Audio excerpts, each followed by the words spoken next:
What is going on, everybody? This is Joey here at Underage Packers, and tonight I wanted to give you a quick little preview of the upcoming match here next week at Lambeau Field. Packers versus 49ers in the divisional round of the 2021 NFL playoffs. We can only hope it will be just as exciting as Sunday's matchup between San Fran and Dallas was. I guess not if you're a Packers or 49ers fan. We don't need that anxiety. But today I wanted to give you a quick little preview. I'm sure there's going to be fans of both teams watching this. So if you're a 49ers fan, I'm going to try to do my best job trying to tell you what you might need to do. Maybe some weak spots on the Packers that the 49ers can attack. Hopefully Kyle Shanahan isn't watching this video. So obviously these two teams met early on in the season in week 3 where the Packers broke many 49ers fans' heart with just 37 seconds left.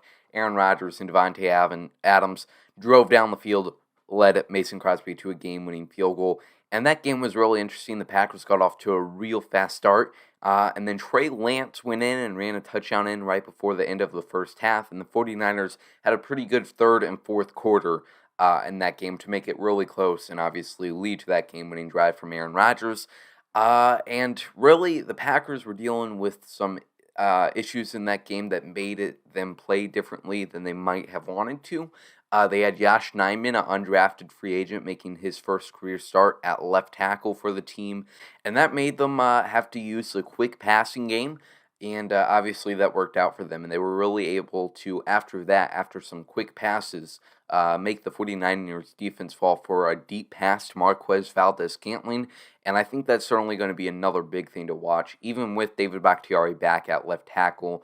Thank God for the Packers. They're still going to have to get that ball out quick. Aaron Rodgers, per average, got the ball out the quickest he has on every play for his whole career. So he certainly had to get used to that with a banged-up offensive line. And now going up against this 49ers front, who is certainly tough against Dallas.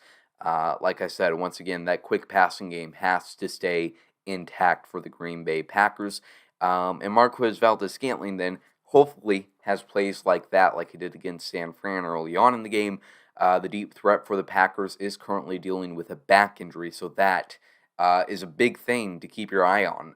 If he's not playing in this game, that changes a lot for the Packers offense. They don't really have a great deep threat outside of MVS. Devontae can, get some big-time catches, but MVS can just burn people, and they don't really have another guy like that on the team. The biggest difference from that matchup in October at San Fran is now it's going to be at Lambeau Field, at Green Bay, in January. Forecasts right now are expected to look normally for Green Bay in January, so the biggest thing for the 49ers in this game is going to have to be getting that running game going. Hopefully they can have put on a running clinic like they did against the Packers 2 years ago in the playoffs. And I think that's really going to be what both of these teams are going to have to do. Aaron Rodgers showed once again against Minnesota just 2 weeks ago that the cold does not bother his arm.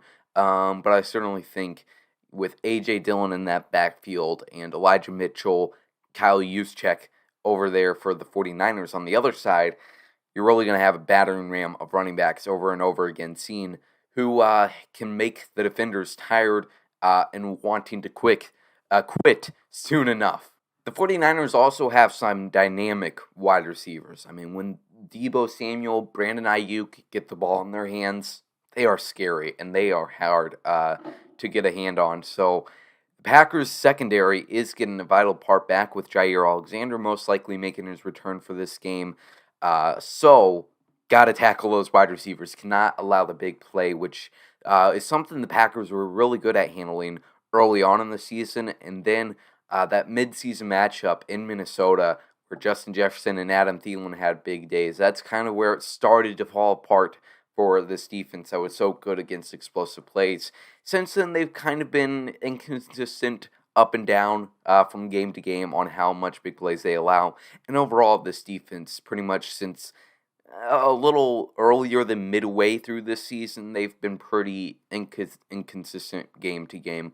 But overall, I'd say they're good. They can make some plays. That's the main thing. It's cliche to say and almost like immeasurable, but they make plays when they are needed. And that up and down type performances definitely applies to this Packers run defense. On Christmas Day, they allowed Nick Chubb to run all over them, and the Browns really should have utilized Nick Chubb more, and they probably would have beaten the Packers. But before that performance, the Packers had not allowed a single 100-yard rusher. So now Elijah Mitchell coming in here, and like I mentioned, the great blockers that Kyle Shanahan sets up. They also have Deebo Samuel, who is a monster in the running game as well. So, the Packers allowed that big performance from Nick Chubb, but against Dalvin Cook, he had only 13 yards on, I want to say 9 carries. So they can shut some running backs down, and that is really the outcome the Packers are looking for in this game. Pretty similar hope that you had against the Vikings a few weeks ago when it was like 9 degrees at kickoff. They had backup quarterback Sean Mannion, and they forced Sean to beat them, and that obviously did not happen. So for the Packers, you got to force Jimmy Garoppolo to beat you. You saw in this past game, and sometimes the stage is too big for Jimmy. He'll throw you an interception. So Packers got to get their hands on those. We got to see Rasul Douglas intercept those passes when Jimmy gives them the opportunity. If I had to pick a key to victory for both of these teams in this game, for the Packers side, I just say don't make mistakes and hold up on the defense just enough. It doesn't have to be a great performance, but just hold on and don't make mistakes like you have in some past playoff games. Don't throw turnovers. Don't have any turnovers.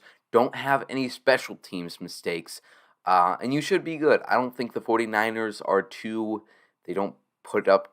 Well, I think they're a really good playoff team and definitely deserve to be in the playoffs. I mean, they just came back against the Rams by 17 in the last week of the season, so they deserve to be in the playoffs. But Packers, don't make mistakes, and you should be good, I think, overall. You don't need a too dominating of a performance. For the 49ers, got to capitalize on the mistakes if the Packers make any, especially on special teams. And then you just got to hope that run game gets going in frigid temperatures at Lambeau Field. Have a performance like the 2019 NFC Championship game. Run that ball over and over and over again. And even though the Packers' offense is explosive, they might get flustered and make those mistakes I was just talking about. So this should be a really exciting game to see who will move on to the NFC Championship game. Thank you, everybody, for watching. If you enjoyed this video, if it was insightful at all, let me know in the comments below. I appreciate it. Subscribe here at Underage Packers for so much more great content for hopefully a long Packers playoff run. That's all we got for you. Go Pack, go.